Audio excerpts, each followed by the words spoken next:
ಕರ್ತನಲ್ಲಿ ಪ್ರೀತಿಯುಳ್ಳ ದೇವಜನರೇ, ಯೇಸು ಕ್ರಿಸ್ತನ ನಾಮದಲ್ಲಿ ನಿಮ್ಮೆಲ್ಲರನ್ನು ವಂದಿಸುವನಾಗಿದ್ದೇನೆ. ಈಗಾಗಲೇ ನಮಗೆಲ್ಲ ಗೊತ್ತಿರುವ ಹಾಗೆ ಇದೇ ತಿಂಗಳು ಅಂದರೆ ಮೇ 7ನೇ ತಾರೀಕಿನಂದು ಈಗ ಚುನಾವಣೆಯ ಒಂದು ಸಮಯ ಬಂದಿದೆ. ಸೊ ನಾವೆಲ್ಲರೂ ವೋಟ್ ಹಾಕಬೇಕಾಗಿದೆ. ಸೊ ಯಾರಿಗೆ ವೋಟ್ ಹಾಕಬೇಕು, ಯಾರಿಗೆ ಹಾಕಬಾರ್ದು ಎಂಬಂಥ ಒಂದು ಗೊಂದಲ ನಮ್ಮೆಲ್ಲರಿಗೂ ಉಂಟು. ಸೊ ಯಾವ ಪಕ್ಷಕ್ಕೆ ಹಾಕಬೇಕಂತ ಕೂಡ ಉಂಟು. ಆದರೆ ನಾವು ದೇವರ ಮಕ್ಕಳಾಗಿದ್ದುಕೊಂಡು, ದೇವರನ್ನ ಪ್ರತಿನಿಧಿಯಾಗಿಟ್ಟುಕೊಂಡು, ಹಳೆ ಒಡಂಬಡಿಕೆಯಲ್ಲಿ ನೋಡ್ತೇವೆ, ಹೊಸ ಒಡಂಬಡಿಕೆಯಲ್ಲಿ ನೋಡ್ತೇವೆ, ಎಲೆಕ್ಷನ್ ಎಂಬಂಥದ್ದು ಅಲ್ಲಿಂದ ಪ್ರಾರಂಭವಾಗಿದೆ. ಸೊ ಹಾಗಾಗಿ ಆ ಎಲೆಕ್ಷನಲ್ಲಿ ಮೋಶೆಯ ಕಾಲದಲ್ಲಿ ಮತ್ತು ಪೌಲನ ಕಾಲದಲ್ಲಿ ಮತ್ತು ಅನೇಕ ರಾಜರ ಕಾಲದಲ್ಲಿ ಈ ಎಲೆಕ್ಷನ್ ನಡೆದು ಎಂಬುದನ್ನು ನೋಡ್ತೀವಿ. ಸೊ ಹಾಗಾಗಿ ಎಲೆಕ್ಷನ್ ಅದು ನಮ್ಮ ಒಳ್ಳೆಯದಕ್ಕೆ ಮತ್ತು ಒಬ್ಬ ಒಳ್ಳೆ ನಾಯಕನನ್ನು ಆರಿಸಿ ತೆಗೆದುಕೊಳ್ಳುವಂಥದ್ದಕ್ಕಾಗಿ.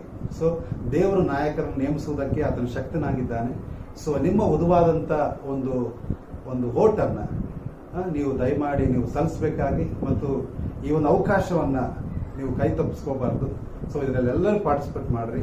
ಮತ್ತು ಪ್ರಾಮುಖ್ಯವಾಗಿ ಬೆಳಗಿನ ಜಾವ ಬೇಗನೆ ನೀವು ಬಂದು ವೋಟ್ ಮಾಡೋದಾದ್ರೆ, ಯಾಕಂದರೆ ಬಿಸಿಲಿನ ತಾಪಮಾನ ಹೆಚ್ಚಾಗಿರೋದ್ರಿಂದ ನಿಮ್ಮ ಆರೋಗ್ಯ ಒಂದು ಕಡೆ ನೀವು ಗಮನಿಸ್ಕೊಳ್ತಾ ಇನ್ನೊಂದು ಕಡೆ ನೀವು ಬಂದು ವೋಟ್ ಹಾಕುವಂಥದ್ದು ನಿಮ್ಮ ಹಕ್ಕನ್ನು ನೀವು ಚಲಾಯಿಸಬೇಕು. ನೀವು ಹಾಕದೇ ಇದ್ರೆ ಒಬ್ಬ ಲೀಡರ್ಗೆ ನೀವು ದ್ರೋಹ ಮಾಡಿದಾಗುತ್ತೆ, ಮೋಸ ಮಾಡಿದಾಗುತ್ತೆ. ಯಾಕಂದ್ರೆ ನೀವೇನಾಗಿದ್ರಿ ನಮ್ಮ ಕರ್ನಾಟಕದ ಒಬ್ಬ ಹಕ್ಕುದಾರರಾಗಿದ್ದೀರಿ. ಸೊ ಹಾಗಾಗಿ ನೀವು ಅದಕ್ಕೆ ಅರ್ಹತೆ ಉಳ್ಳವರಾಗಿದ್ದೀರಿ. ಸೊ ದಯಮಾಡಿ ಈ ಬಿಸಿಲಿದೆ ಬೇಡಪ್ಪ ಅಂತೇಳಿ ನೀವು ಮನೇಲಿ ಇಟ್ಕೊಳ್ಳೋದು ಒಳ್ಳೇದಲ್ಲ.